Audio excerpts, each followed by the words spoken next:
നമ്മുടെ വണ്ടി ഒന്ന് കേടായിട്ട് നമ്മൾ നന്നാക്കാൻ വേണ്ടിയിട്ട് പുറത്ത് പോകാം കേട്ടോ. അപ്പോൾ ഇത് അത്യാവശ്യം വെയിലും കാര്യങ്ങളൊക്കെ ഉണ്ട്, നല്ല തെളിഞ്ഞ ആകാശമൊക്കെയാണ്. നമ്മൾ പ്രതീക്ഷിച്ച അത്ര ബ്ലോക്കും കാര്യങ്ങളും ഒന്നും ഉണ്ടായിരുന്നില്ല.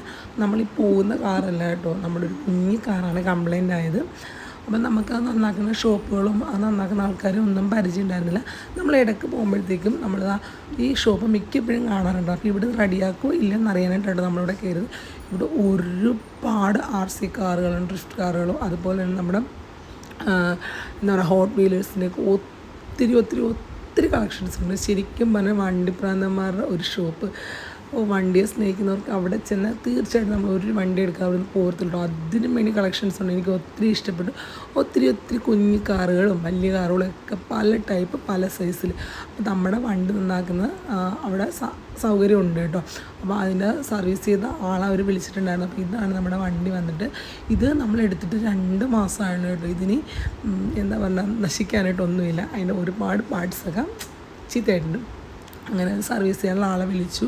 പുള്ളിക്കാരൻ വന്നു. പുള്ളിക്കാരൻ നമ്മുടെ വണ്ടിയൊക്കെ അഴിച്ച് നോക്കി. പുള്ളി തന്നെ ഞെട്ടിപ്പോയി. നമ്മൾ വണ്ടി എടുത്തിട്ട് 2 മാസമായാലെന്ന് പറഞ്ഞപ്പോഴാണ്. കാരണം അതിനും വേണ്ടി വണ്ടിക്ക് നാശനഷ്ടങ്ങൾ ഉണ്ടായിട്ടുണ്ട്.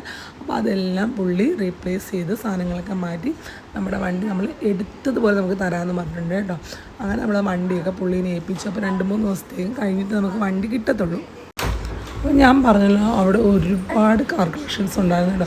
അങ്ങനെ നമ്മൾ കുറേ വണ്ടിയൊക്കെ നോക്കി. അപ്പോൾ നമ്മളിതാ കുറച്ച് നാളായിട്ട് എടുക്കണമെന്ന് വിചാരിച്ചിരിക്കുന്നതാണ് ഇതാ ഈ ഒരു പോളോ.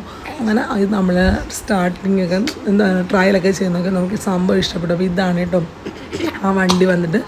ഇത് നന്നായിട്ട് ഡ്രിഫ്റ്റ് ചെയ്യാനൊക്കെ പറ്റുമെന്നാണ് പറഞ്ഞത്. അങ്ങനെ നമ്മൾ ഈ വണ്ടി എടുത്തിട്ടാണ് അവിടെ നിന്ന് പോകുന്നത്. കാലായിട്ടൊക്കെ ഇരിക്കുമ്പോൾ നല്ല വേദനയുണ്ട് കേട്ടോ. അത്യാവശ്യം നല്ല വെയിറ്റും ഉണ്ട് സംഭവത്തിന്. അങ്ങനെ നമ്മൾ ആ ഒരു പോളോയും സ്വന്തമാക്കിയിട്ടാണ് കേട്ടോ അവിടുന്ന് പോകുന്നത്. ഒട്ടും പ്രതീക്ഷയിലാണ് നമ്മൾ വാങ്ങിക്കണമെന്നൊന്നും വിചാരിച്ച് പോയതല്ല, പക്ഷേ ഇഷ്ടപ്പെട്ടു വാങ്ങിച്ചു പോന്നു.